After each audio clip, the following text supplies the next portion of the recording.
Good afternoon. This is Judge Aldrich speaking. Welcome to the Office of Tax Appeals August 26, 2020 afternoon calendar. The time is approximately 1:15. In response to the COVID-19 state of emergency, the Office of Tax Appeal will be conducting today's hearing electronically with the agreement of the parties. This hearing is being conducted entirely electronically.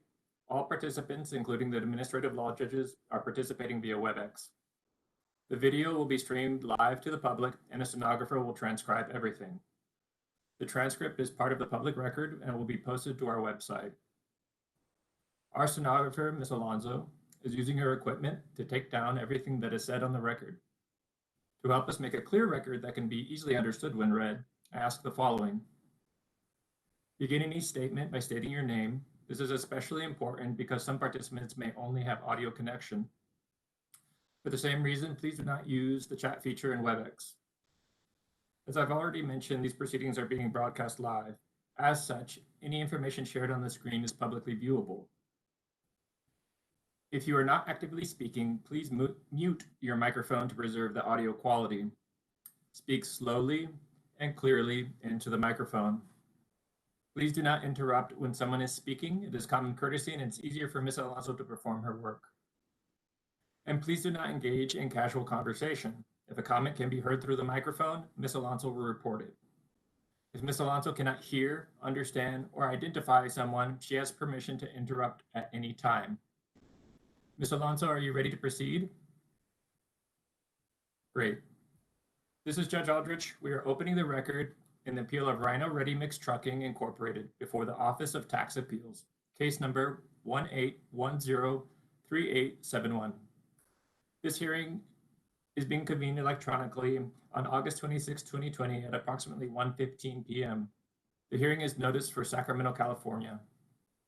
As a quick point of clarification, we are the Office of Tax Appeals. We're a separate agency from the California Department of Tax and Fee Administration, the Franchise Tax Board, and the Board of Equalization. Today's hearing is being heard by a panel of 3 administrative law judges. I am the lead administrative law judge for the purposes of conducting the hearing. I'm joined by Judges Teresa Stanley and Keith Long.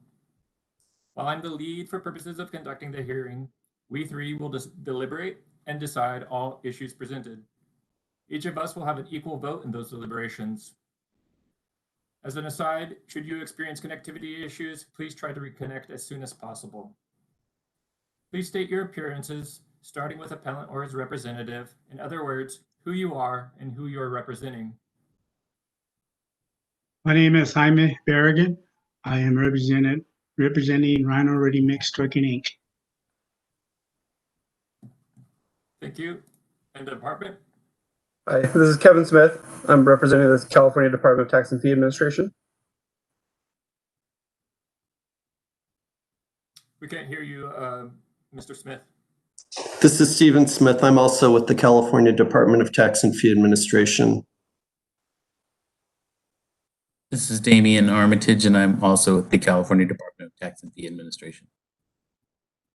Thank you. This is Judge Aldrich.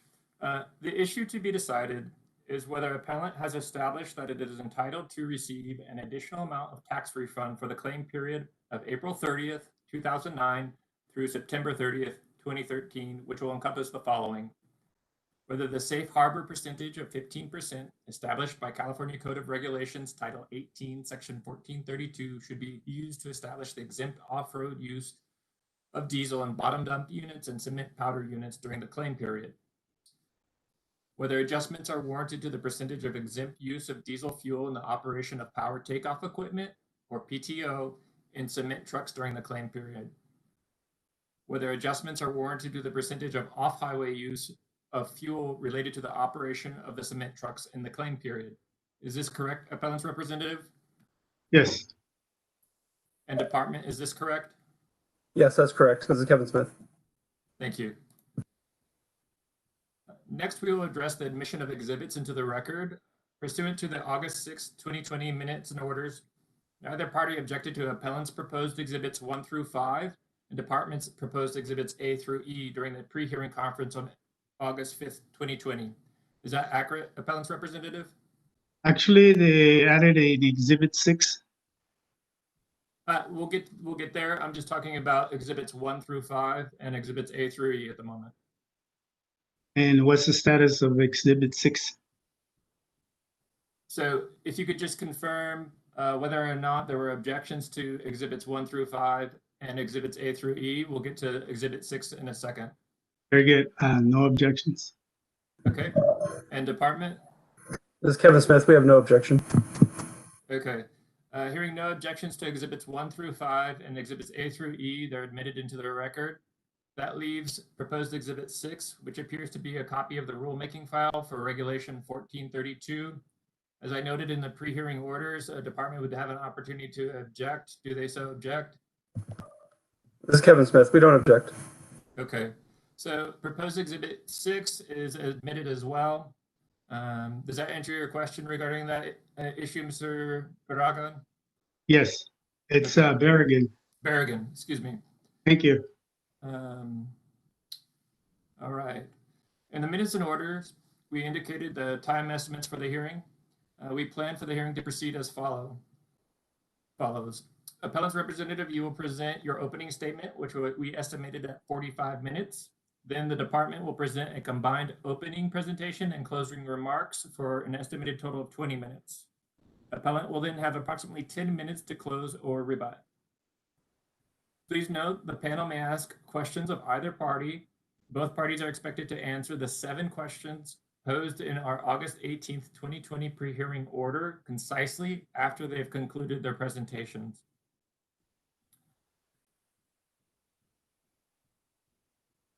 Appellant's representative, are you ready to begin your opening statement? Yes, Please proceed. this is Jaime Berrigan. For the most part, I'm going to read my opening, closing statements. A lot of stuff. Can't commit that to memory. Here we go. I retired from the Board of Equalization in 2010 after 29 years of service. I worked in the Bakersfield branch office, the headquarters fuel taxes division, as well as in the criminal investigations division. During my career, I audited or investigated hundreds of entities ranging from mom and pop stores to multinational corporations. About exhibits, unless referenced as a Smith exhibit number included in Mr. Smith's pre-hearing statement, all exhibits referenced are in the pre-hearing statement I filed as the authorized representative for the appellant. As discussed in Exhibit 4, I spent about a year and a half painstakingly working with staff to develop and design a test method to establish a power takeoff PTO exempt consumption rate for my client's cement mixtures. As described in Exhibit 4, the approved test method involved documenting all phases of an actual delivery, followed by a mimic delivery half-loaded with 1-inch rock, duplicating all the actual delivery activities except for the use of PTO equipment. The mimic delivery reflects the unit's average half the weight to and from an actual delivery. The difference in fuel gallons consumed between the actual and the mimic delivery would then be considered fuel consumed during the operation of the PT equipment. The difference in gallons divided by gallons consumed during the actual delivery determined the PTO rate. Exhibit 1D, columns H, K, and M. Is that okay? So everybody can hear me well? Yes. Good. As recommended by staff, I conducted a pilot test, Exhibit 4, that resulted in a 39.08% PTO rate, Exhibit 1D, column M. The test procedures, protocols, documentation, and results were audited and approved by staff. After I conducted 3 additional tests, staff requested that I discontinue tests pending a field audit visit scheduled for June 3rd and 4th, 2014. I assisted staff in conducting 6 additional tests during their visit. In Exhibit 1, capital B-1, lowercase b, page 8, staff member Ms. Figueroa states in part that, quote, above summary represents 10 mimic fuel tests conducted by the taxpayer to capture a fuel consumption rate for fuel consumed by mixer trucks in the use of power takeoff equipment, unquote. However, documentary evidence, Smith Exhibit D, pages 335 to 397, clearly establishes the staff was in full control of the 6 of the 10 mimic deliveries as they directed the driver's activities as to off-highway mimic distances traveled, mimic idling time, gathered, documented field test data, and computed test results. My sole role during staff testing was limited to coordinating the test unit schedules with dispatch and observing staff's activities at the cement plant. I was not present nor involved in test activities that occur outside the plant's premises. Although all tests conducted by staff had testing error issues, as they produced an average PTO rate of only 14.48%, Exhibit 2E, Column O, the most serious errors occurred during the first two tests they conducted, resulting in rates of 3.49% and 11.11%, as discussed in Exhibits 2F, page 4, and 2G, pages 2 to 3, respectively. In computing a final recommended 23.79 PTO rate, Exhibit 1 uppercase B -1 lowercase b, page 8, staff removed the result of one test conducted by representative that was not within the agreed upon distance testing parameters. Exhibit B, page 97. In a staff conducted test yielding a 3.49 rate, Exhibit 2F as outliers. As described in Exhibit 2F, page 4, staff documented 3 testing errors that overstated fuel consumed during the mimic delivery, resulting in a materially understated 3.49% PTO rate.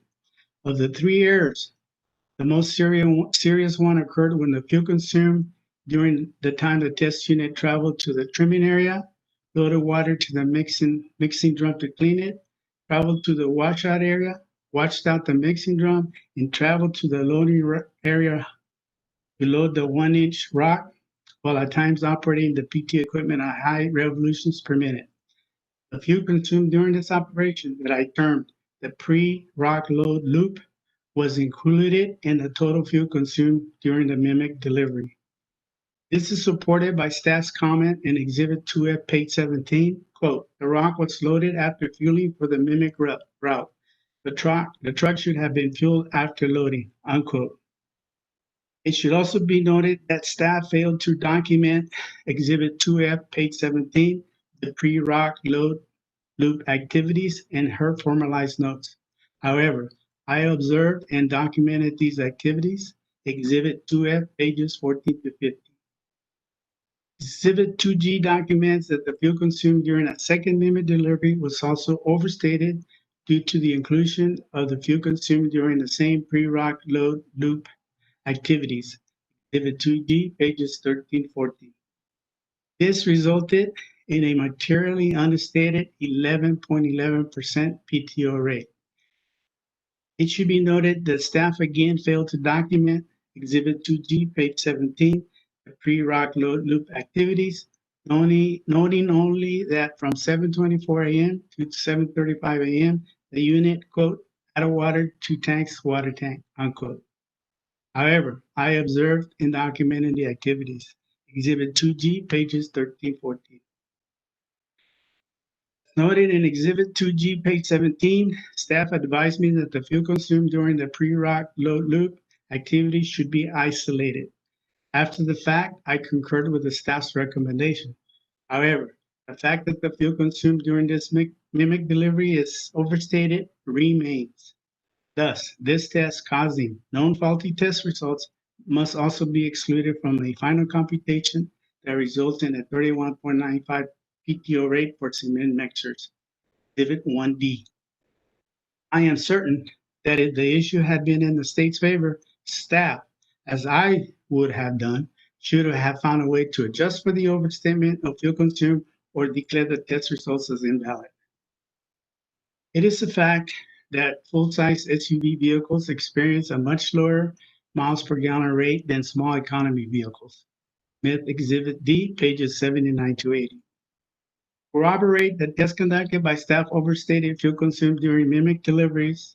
I conducted an achieved miles per hour differential analysis. Exhibit 2C shows that tests producing only 3.49% and 11.11% rates have the lowest MPG differentials of 0.10 and 0.32 respectively. Ms. Figueroa states in part in her pre-appeals conference analysis, Smith Exhibit B, page 24, that, quote, using an analysis of MPG differentials is not an appropriate means of determining which, if any, tests should be excluded from the weighted average PTO rate, unquote. In support of her conclusion, she states, Smith Exhibit D, page 24, quote, the department notes that the MPG rate differentials between the delivery and mimic runs will be in line with whatever the PTO result is, unquote. I am not 100% certain what she meant by this statement. However, since PTO equipment usage was limited to turning the mixing drum at low revolutions per minute during the mimic deliveries, Exhibit 4, the fuel consumed would be less, producing higher MPG rates. Given this fact, the linear correlation is that higher MPG differentials equal higher PTO rates. Exhibit 2C. In support of her conclusion, she also states, Smith Exhibit D, page 24, quote, the department notes that claimants' business and delivery sites are located mostly throughout business and rural areas which require lower speed limits and multiple traffic stops, lights, railroad crossings. The nature of the claimant's business has negative effects on its structural efficiency measured by MPG rates, unquote. Latter statement is true.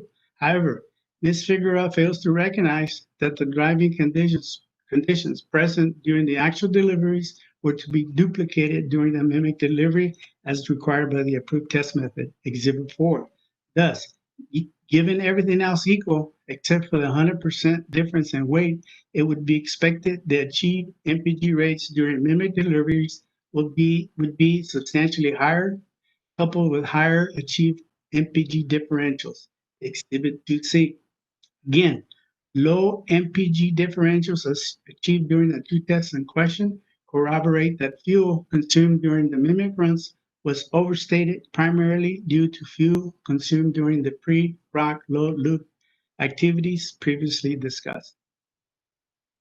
A staff member, Ms. Figueroa, states that, quote, staff notes that allowed 23.79 rate, Exhibit 1, uppercase B -1, lowercase b, page 8, is in line with the recently BOE approved safe harbor rate of 25% allowed for cement mixers effective April 1, 2016. Off-highway use is included in the allowed safe harbor percentage, unquote. As discussed in Exhibit 5, the BOE did not provide documentary evidence supporting that off-highway use allowance is included in the 25% as stated by Ms. Figueroa. I should also note that my diligent review of the Regulation 1432 rulemaking file, Exhibit 6, and as noted by the document itself, Exhibit 6, page 13, disclosed that no empirical test data exists supporting the BOE's proposed 25 rate for cement mixers, nor for the state of Washington's 25% rate, Exhibit 6, page 217, used by BOE as a comparative rate to establish the recommended 25% safe harbor rate for cement mixers. In deciding to use the 25% state of Washington rate, the BOE ignored the state's highest rates, other states' highest rates ranging from 30 to 39%. Exhibits 5, page 1 through 4, and 5C, pages 6 to 8, as well as a scientific database study conducted by the Internal Revenue Service resulting in 30.20% PTO rate for cement mixers. Exhibit 5A, page 32. For all the reasons stated, appellant requests that a second faulty test conducted by CDTFA staff, Exhibit 2G, resulting in an 11.11% PTO rate, Exhibit 2C, line 2, be removed from the final computation, resulting in a final proposed 31.95% rate for cement mixers, Exhibit 1D. This rate is more in line with those allowed by other states as noted. The 30.20 rate, determined by the IRS study, Exhibits 5A and 5A, page 32, as well as the appellant's nature of operations. Yeah, I'm going to move on to the off-highway travel and idling exempt use for for the cement units. In computing a combined allowed 4.39 rate, Smith Schedule B, page 12, staff used mimic miles in an estimated 3.30 miles per gallon rate, stating that, quote, the estimated 3.3 mpg was the mpg used to convert off-highway miles to gallons during the test week, May 21/12 to May 26/12.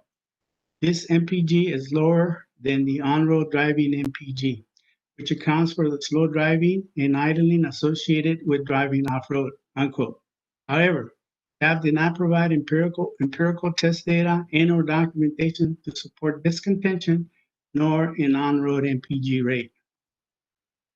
Noted in Exhibit 1, uppercase B -2, lowercase a, quote, complainant, it should read claimant.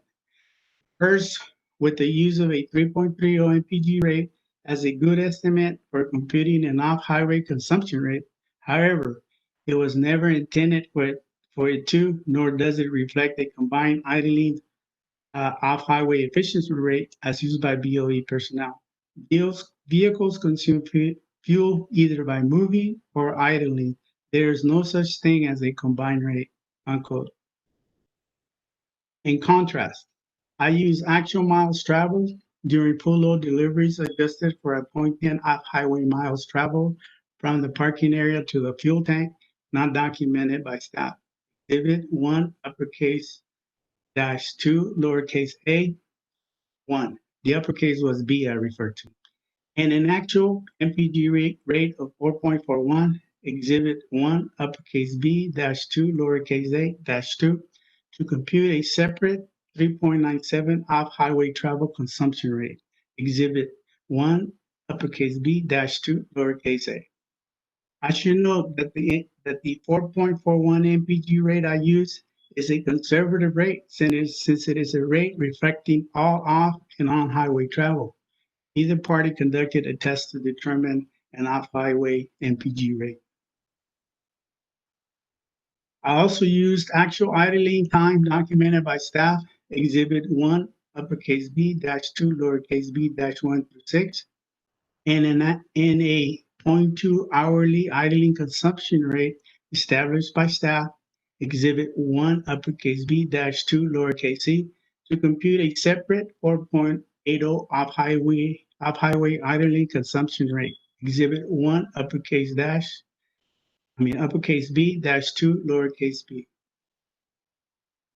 Imposition of the best evidence rule requires that separate rates for off-highway and idling for cement mixers based on actual data be allowed in lieu of the staff's computed 4.39% combined rate. Latter rate is based on less reliable mimic test data and a dubious, unsupported combined guess estimated off-highway 3.30 MPG rate. Okay, so that's pretty much ties it up for cement mixers. I'm gonna move on to off-highway travel and idling PTO use for bottom dumps and cement powder trucks. As explained in Smith Exhibit B, page 6, staff allowed 2.0% and 1.78 off-highway travel exempt consumption rates for cement powder and bottom dump units respectively. Due to the extensive time and cost it took to develop and implement a test method to establish an exempt power takeoff rate for cement mixers, Exhibit 4, appellant did not pursue developing tests to establish off-highway idling rates for cement powder and bottom dump units. These units qualify for a 50% safe harbor rate under Regulation 1432, effective April 1, 2016. Smith Exhibit E.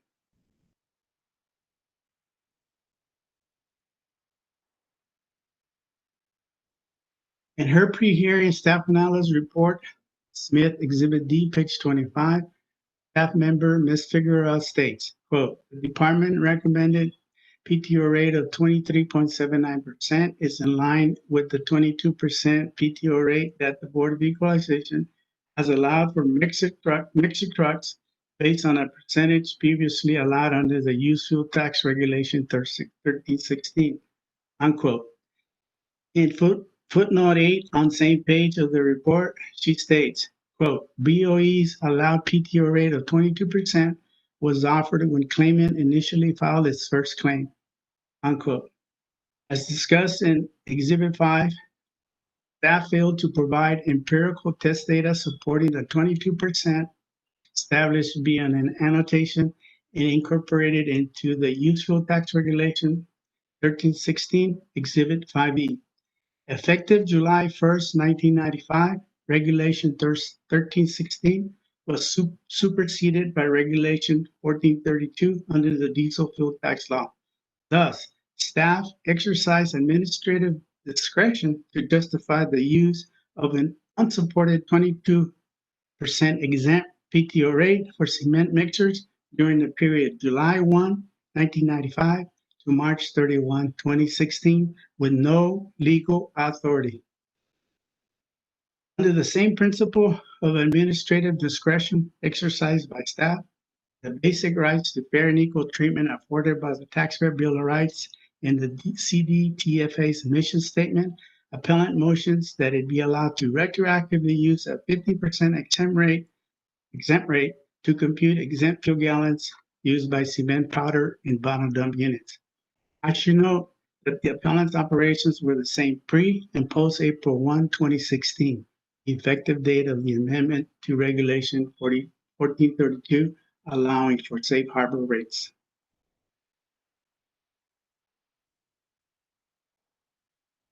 That concludes my opening statement, gentlemen. Thank you. Could you please take a moment to answer the 7 questions that we raised? Sure. Do you need me to read them or do you have them available to you? I have. Okay, number 1, you ask, what authority, if any, exists for the retroactive application of Regulation 1432? As noted in my opening statement, staff exercise administrative discretion to justify the use of an unsupported 22% exempt PTO rate for cement mixers during the period July 1, 1995 to March 31, 2016, with no legal authority.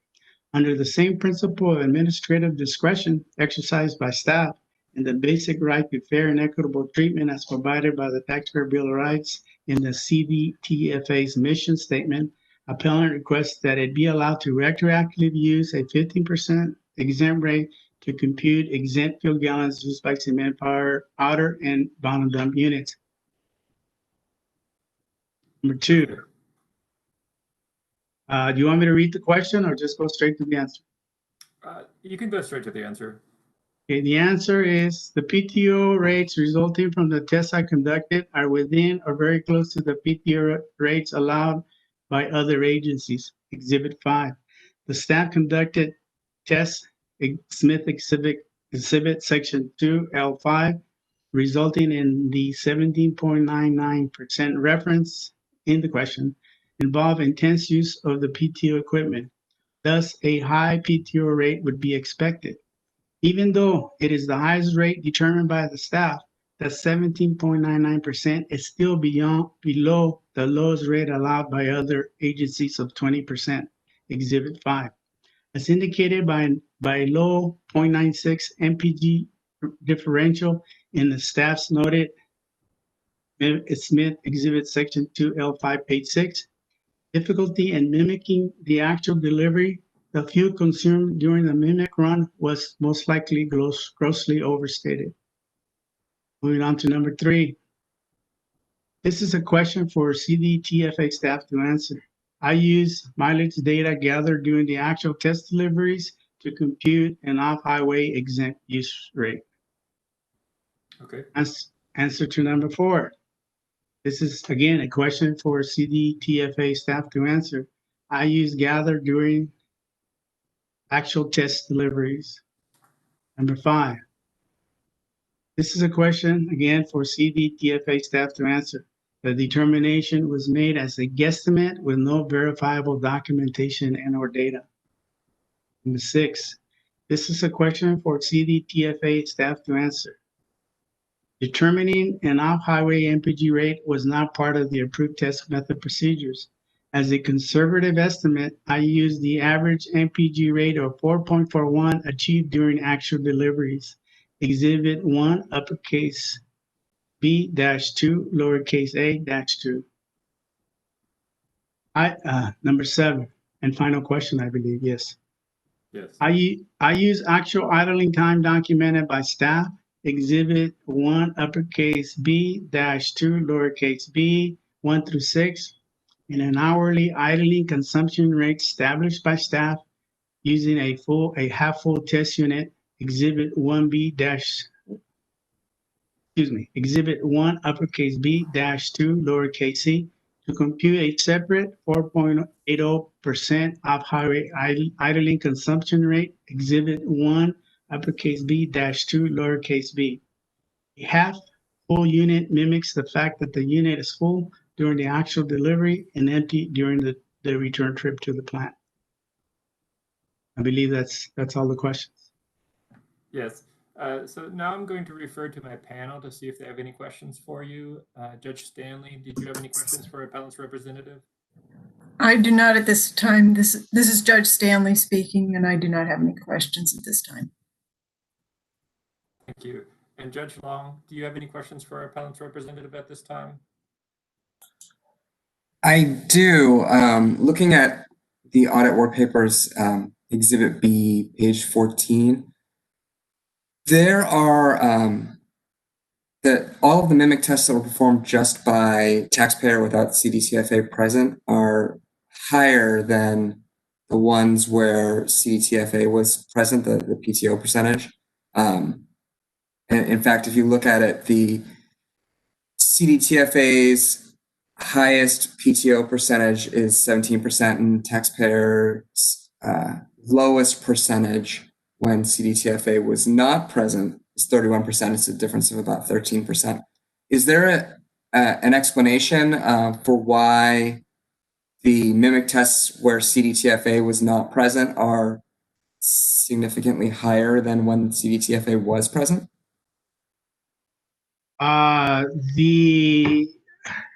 Believe I answered that already, but all I can tell you is that the tests conducted by the staff there's evidence indicating that the fuel was overstated during the mimic runs, at least for 2 of the tests that were conducted that I'm asking to be removed. And even the other tests that they conducted, if you read the details on how they were conducted, there were instances where the staff deviated from the protocols. There were instances where the mimic run really wasn't mimicked. So all I can say to you is that although I wasn't there, it appears that from actual evidence and my MPG differential analysis that the fuel consumed during the mimic rate, the mimic run conducted by staff was overstated. Thank you. And then to follow up and clarify, you are asking if the 11% test be removed. Can you point to where in the exhibits the CDTFA auditor deviated on the remaining tests? I would have to refer back to the tests that are in Mr. Smith's exhibits. I can go one by one. It'd be a very time-consuming process. I'm sure you have access to those exhibits, so you can see and you can read and see that there are some tests that indicate deviations and also an overstatement of fuel during the mimic runs. I only have 45 minutes, and they're gonna get eaten up real fast. So if you want me to, I could, but you have access to that information. Okay, thank you very much. I have no further questions. I believe Judge Stanley had a follow-up question for you. So Yes, thank you. This is Judge Stanley speaking. Yes. Mr. Berrigan, when you did your tests that were not observed by CDTFA, did you use the same protocols that they did, such as having a half load of rock for the tests? Yes. Yes. Let me say this, that by the very nature of the tests, the mimic tests are subject to testing error. We have two tests that have documentary evidence that the fuel was overstated during the pre-rock load loop. That's, even the staff admits to that. Now, during my test, was there a possibility for testing errors? I would have to admit that there was. To what extent? Difficult to determine. What empirical data that we have that says that those errors were likely less than what the staff committed is because my resulting PTO rates are within those that are allowed by other states as well as the Internal Revenue Service.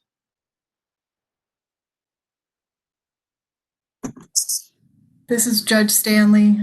Thank you, Mr. Berrigan. I don't have any further questions. okay. Department, are you ready to begin your combined opening closing statement? Yes, we are. Okay, please proceed when you're ready. Thank you.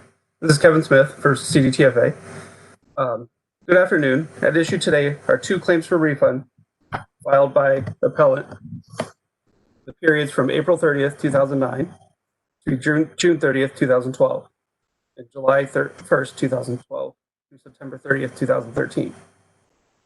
Appellant is a trucking company that operates a fleet of trucks consisting of cement mixers, bottom dump trucks, and a powder truck that delivers powder cement.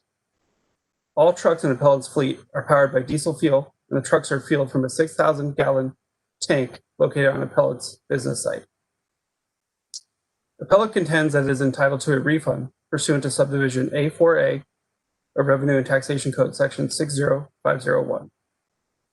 Because the tax-paid diesel fuel was used for purposes other than operating motor vehicles upon the public highway of the state, specifically, the tax-paid diesel fuel was consumed in off-highway driving and idling, and in the operation of power takeoff for PTO equipment. To evaluate fuel consumption rates, Appellant and the department conducted a series of 10 tests between January 3rd, 2014 and June 5th, 2014. These tests were designed to recreate or mimic Appellant's actual trucking operations. Generally, a mimic test or mimic run is performed the day after an actual run and is done by the same driver and truck at or around the same time of day in order to capture similar road conditions, with the mimic run avoiding non-taxable activities, such as running PTO equipment or driving off-highway. The difference between the fuel consumed during the original test route and the fuel consumed during the mimic run represents the fuel consumed by use of PTO equipment or off-highway operations. The data generated is used to determine the allowable percentage of diesel fuel consumed during non-taxable use. To calculate the applicable percentage of non-taxable use for PTO equipment, the department examined the data from 8 of the 10 mimic tests. The department removed the PTO fuel consumption test results provided in a north side of Metro plant, which was 93.62%, and the Horace Mann Avenue, which was 3.49%, as unrepresentative outliers. The department then calculated the difference between the gallons consumed on the actual delivery run and the gallons consumed on the mimic runs to determine the gallons consumed operating PTO equipment. By dividing the gallons consumed operating the PTO equipment by the gallons consumed during the actual run, the department determined a PTO fuel consumption rate of 21.39%. After factoring in an appellant's distance segment percentages, the department established a weighted average fuel consumption rate of 23.79% for cement mixers operating PTO equipment. Using data gathered during the PTO fuel consumption test, the department determined the number of miles cement mixers traveled off-highway during the mimic runs, estimating that an average of 3.3 miles per gallon were consumed during off-highway driving and idling. By dividing the number of combined off-highway miles by 3.3 miles per gallon, the department determined 3.24 gallons were consumed in off-highway operations, which led to a fuel consumption rate of 4.42%. After factoring in the appellant's distance segment percentages, the department established a weighted average fuel consumption rate of 4.39% for cement mixers engaged in off-highway operations. To calculate the allowable percentage for powder trucks, the department relied on data provided by appellant with his October 1st, 2013 test proposal, which showed that powder trucks had consumed a total of 380 gallons in tax-paid diesel fuel during the test period, with total off-highway miles of 40.5 and an average mile per gallon of 3.8. Dividing total off-highway miles by the 3.8 miles per gallon results in total fuel consumption of 10.66 gallons off-highway, and an off-highway fuel consumption rate for power trucks of 2.8%. To calculate the total amount of the refund, the department then multiplied the allowable, non-taxable fuel consumption of each vehicle type by the total gallons allocated according to vehicle type. This resulted in total PTO gallons of 133,247 and total off-highway gallons of 37,070 for total allowable gallons consumed in non-taxable use of 170,316. The department then multiplied the total gallons allowed by the applicable quarterly diesel tax rate to calculate an allowable refund of $24,063.56. As relevant to this appeal, Revenue and Taxation Code Section 60501, Subdivision A4A, and Regulation 1432 provide for a refund of the tax to those who have paid it. If the diesel fuel was used for purposes other than operating motor vehicles upon the public highway of the state. In June of 2016, the board revised Regulation 1432 to simplify the refund process for claimed non-taxable use of diesel fuel, providing combined safe harbor percentages for the operation of auxiliary equipment, which includes PTO equipment and off-highway use. But the changes in the regulation only apply to transactions occurring on and after April 1st, 2016. Here, the appellant and the department agreed to use the results from 10 PTO fuel consumption tests to calculate non-taxable fuel consumption for each type of vehicle. Both the appellant and the department relied upon the results from those tests to reach their respective fuel consumption rate percentages. At issue here are the tests used to calculate the allowable refund. To determine the allowable percentage of PTO fuel consumption, the department reasonably relied on data generated from 8 out of 10 of the tests. Again, we excluded 2 of the tests as outliers, and these tests were all designed by appellant. The result of these 8 tests established the basis for the department's calculated PTO fuel consumption percentage of 23.79%. In addition, the department relied on the data derived from the 8 appellant-designed PTO fuel consumption tests to compute an off-highway fuel consumption percentage for cement mixers of 4.39%. When this rate is combined with the fuel consumption rate for PTO equipment of 23.79%, it results in a non-taxable fuel consumption rate for cement mixers of 28.18%. This number exceeds the current safe harbor percentage of 25% for cement mixers, further supporting the accuracy and reasonableness of the department's calculation. Regarding the consumption of tax-paid fuel by powder trucks and non-taxable operations, the department reasonably relied on data provided by appellant to determine an off-highway fuel consumption rate for powder trucks of 2.8%. Appellant provided no further information that would allow the department to change the allowable percentage. Moving on to the questions that were posed, the 7 questions. The first is, what authority, if any, exists for the retroactive application of 1432? Again, so no authority exists for the retroactive application of 1432. The express terms of the regulation state that it is only applicable for periods on or after April 1st, 2016. You then ask for explanation between the lowest amount, which I think says 17.99, but I think it's a little bit lower than that. It's around 17%, where there's no, where the CDTFA employee was present, and then with the 31.46 where we were present. On that one, we are unclear about what caused the difference. However, we use both those test percentages in deriving the non-taxable fuel consumption rate. So again, we don't know what the reason is, but both those numbers were used when we determined our number. So you next ask, in its computation of the percentage of off-highway use for the cement trucks, why was data from the mimic test used rather than data from actual deliveries? So the data from actual deliveries showed an off-highway percentage of 1.77%. And this was based on data from 297 trips. So it's likely that this is a more accurate representation. However, the department decided to allow the use of the higher 4.39% amount from the mimic runs in an effort to resolve this matter. We then ask, is there an objective reason why the data from the mimic test is more reliable to show off-highway use than data from actual deliveries? And again, as I stated in the previous question, the data from the mimic runs regarding off-highway use is likely less reliable than the data from actual deliveries. But we use the data from the mimic runs anyways. You ask, how was it determined that 3.3 miles per gallon was sufficiently low to incorporate idling? Again, that 3.3 miles per gallon number came from Mr. Berrigan, and the department accepted the number. You next ask, what did CDTFA consider to be the average miles per gallon for cement trucks when driving off highway, not idling? The department did not make this calculation. We don't separate out off highway idling and driving use. And then you ask, how was the additional fuel consumed during idling established? Again, we did not make that calculation. There's not really any feasible way for us to isolate the time spent on power takeoff equipment versus driving versus idling.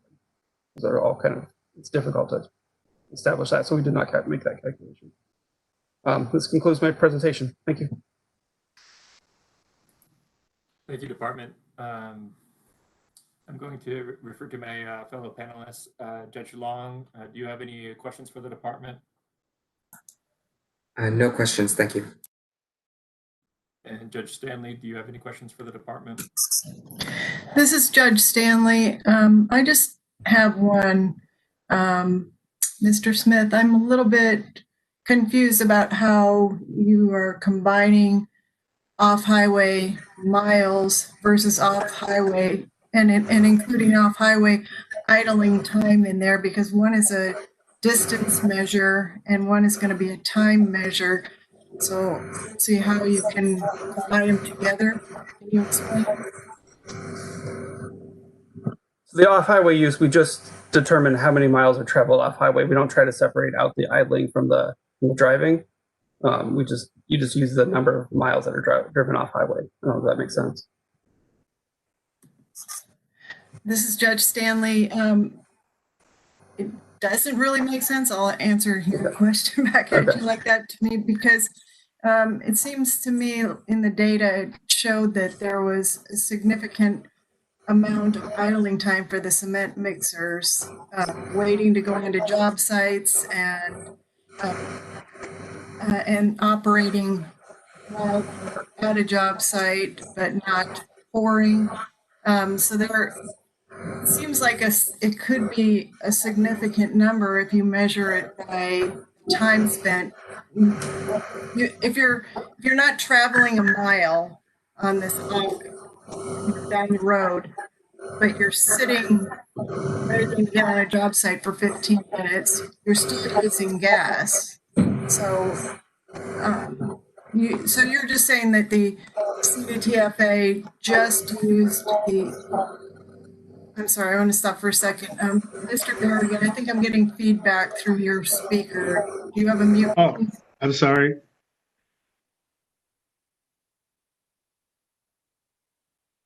How do I mute it? I think you can. You're Hit the supposed to be little able, icon. yes. Hit the icon. Yes. Okay. And then remember to click it again when you need to talk again. Okay, so what you're saying, Mr. Smith, bottom line is that that wasn't accounted for. It was just based purely on the number of miles, not on how many minutes the trucks were sitting around, right? You're muted, Mr. Smith. Oh, sorry. I could have Mr. Armitage address this further, if that's okay with you. Yes. Mr. Armitage, please unmute.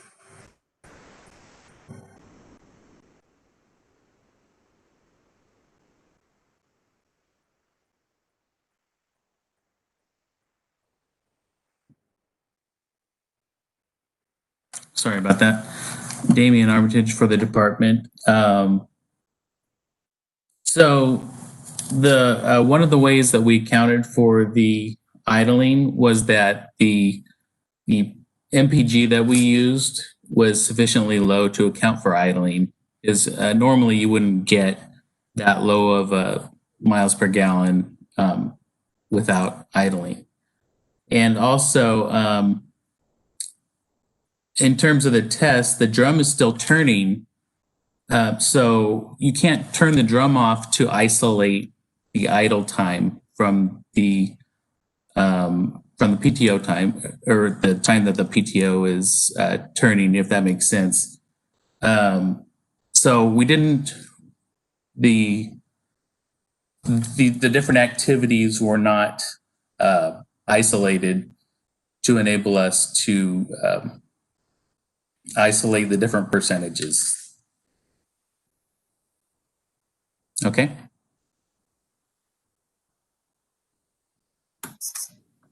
This is Judge Stanley. I believe I do understand your reasoning at this point, so I don't have any other questions at this time. Okay. Appellant's representative, would you like to make a final statement or a rebuttal to the department? If you could unmute. I can't hear you. Okay, there we go. There we go. May I ask Mr. Smith one question? Hello? Sorry, Mr. Smith isn't testifying, he's just providing argument. May I ask Mr. Armitage a question? And the department isn't providing any testimony, they're providing argument. So it would be inappropriate to pose the question directly to the department. So the statements that were made here by Mr. Armitage and Mr. Smith, they're going to be accepted at face value without any counter argument? So they're accepted as argument as opposed to testimony, which is evidence. Got it. Okay, so it's still going to have to be vetted with facts. Correct. Okay, Something that's in the record. fair enough. Yes, I want to go ahead and move on to my my closing statement. Okay, please proceed when you're ready. Okay. With respect to cement mixers, staff failed to remove a faulty test conducted, yielding an 11.11% PTO rate from the computation of an overall weighted average PTO rate, yielding a faulty and illogical low 23.79 rate. This rate is illogical when compared to PTO rates allowed by other states, topping a 39% rate and a 30.20% rate established by a scientifically based study conducted by the Internal Revenue Service. Removing this test from the computation will yield a 31.95% rate that is comparable to the rates allowed by other governmental agencies and consistent with the appellant's nature of operations.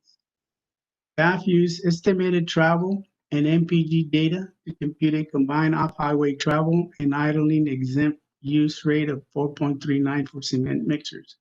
Conversely, I use actual miles traveled as documented by both parties during actual test deliveries and an actual MPG rate to compute a separate off-highway travel rate of 3.97%. I also used actual data collected and recorded by staff during the 6 field tests they conducted and a 0.82 hourly idling consumption rate determined by a test conducted by staff to compute a separate 4.80% off-highway idling fuel use rate. Appellant has met the preponderance of evidence level of proof in supporting the use of rates in question. In contrast, the staff has failed to support the combined 4.39 rate it recommended with empirical verifiable data and/or logical reasoning. With respect to bottom dump and cement power units, appellant chose not to conduct a study to develop a test method to determine off-highway idling and PTO fuel consumption rates for these units due to the excessive high cost time involved. Instead of the inequitable 1.78% and 2.8% rates reflecting only off-highway travel fuel use for bottom dumps and cement power units respectively, appellant requests that the combined safe harbor 15% rate allowed by regulation 1432 effective May 1st, 2016 be retroactively applied. The nature of appellant's operations did not change pre and post this regulatory change. Honoring this request would be consistent with the appellant's right to be treated fairly and uniformly under the Taxpayer Bill of Rights and CDTFA's mission statement. In addition, this action, if taken, is no different than the BOE administratively using a 22% PTO rate for cement mixers with no legal authority or fact-based justification during the period July 1, 1995 to March 31, 2016. Motion to consolidate cases. As discussed in Exhibit 3, appellant has a second case, number 1058613, covering the period October 1st, 2013 to March 31, 2016, on which an appeals conference was held on May 22, 2019. For minutes and orders of pre-hearing conference dated August 5th, 2020, a consolidation request was denied on the basis that a decision and recommendation had not been issued. On motions that this panel deliberate this issue, exercise its administrative discretion, and grant the motion for the following reasons. Number one, ignoring appellant's request for a timely issuance. Excuse me, Yes. I'm going to interject right now. So we already decided the issue of consolidation as indicated in that minutes and order. So if you could move on to the rest of your rebuttal. Is that the panel as a whole? I thought you had made that decision. I made that decision, but it stands.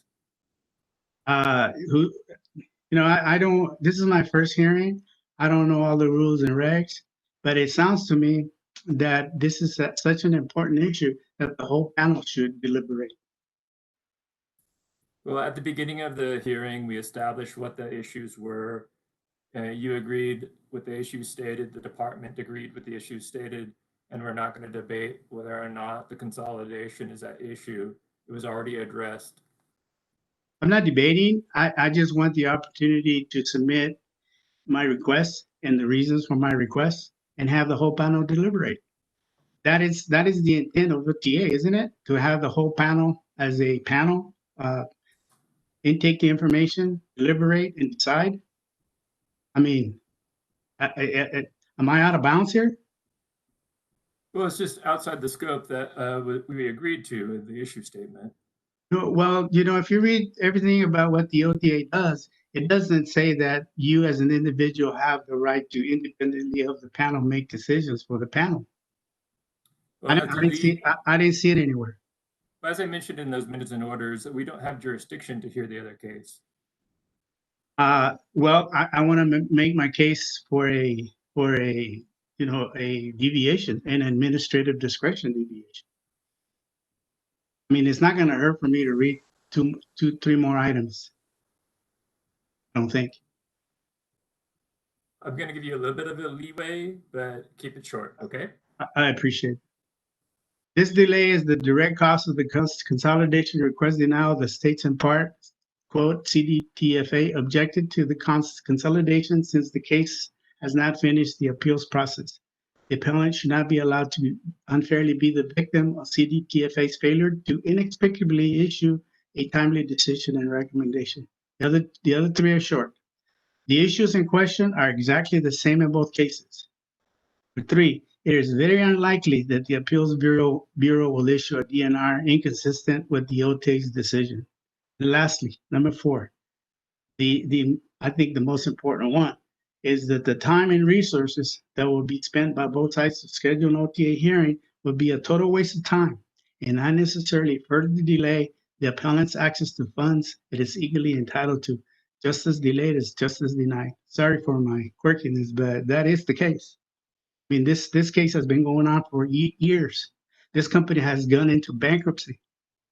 So, this delays. It just, like I said, it just justice denied. I have a motion to enter documents into the official record.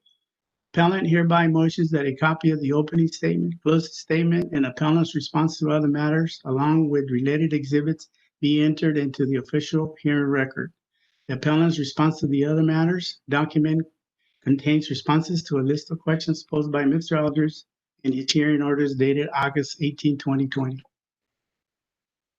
Lastly, throughout my 29-year career with the Board of Equalization, I truly believed in and implemented the Board of Equalization's mission statement to treat the taxpayer in a fair, firm, and uniform manner.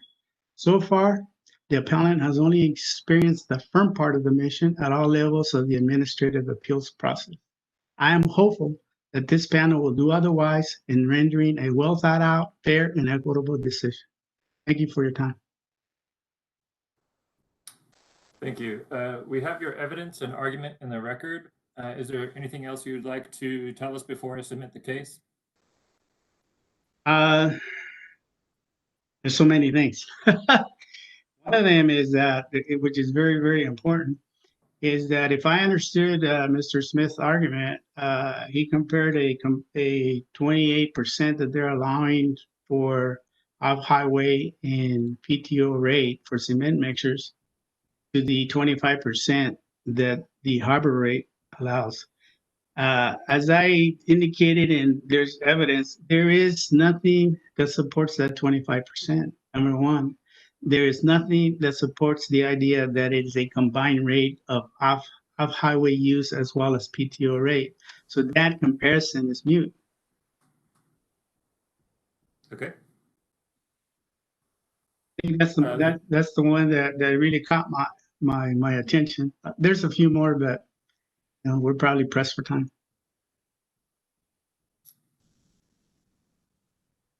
One moment. Thank you.